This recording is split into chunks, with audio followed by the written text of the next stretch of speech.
We were already had been scheduled to attend a Black Student Union conference at San Francisco State University, and I had to get permission from the judge to attend, and so we made our way down to San Francisco State, and in the meantime had heard that Bobby Hutton had been murdered by the Oakland police. And so a group of us decided that we were going to go see what this group, the Black Panther Party, was all about. And in fact, my brother and I had heard about the party. We had copies of the Panther newspaper, and we had, kind of made inquiries, and we wondered, like, who were these dudes with, guns and wearing leather jackets and berets. And so we decided we were going to find out by attending Bobby Hutton's funeral. And I remember the feeling that I had then to this day, because it was both a feeling of awe and pride, and it was magnificent and beautiful to see the scene that we saw, which was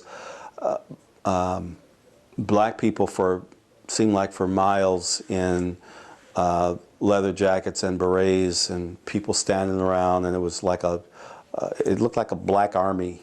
And I remember as we got closer to the church, and we saw a group of Panthers talking to Marlon Brando. And he was obviously easily recognized, but he was one of the supporters of the party back then.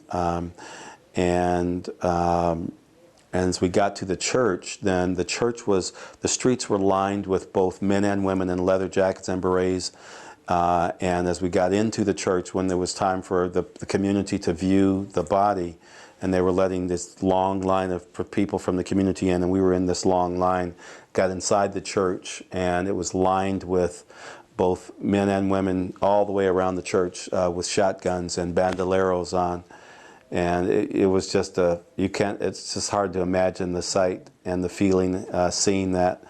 And when we got it to walk by the coffin, I remember looking down and seeing this young man who was barely recognizable from his pictures, because he had been hit by so many police bullets. I think he'd been shot 30 or 40 times, and he was 17 years old, and I was 17 years old, and so the gap between youth and growing up shrunk immediately, and I knew that I was going to be a Panther for life.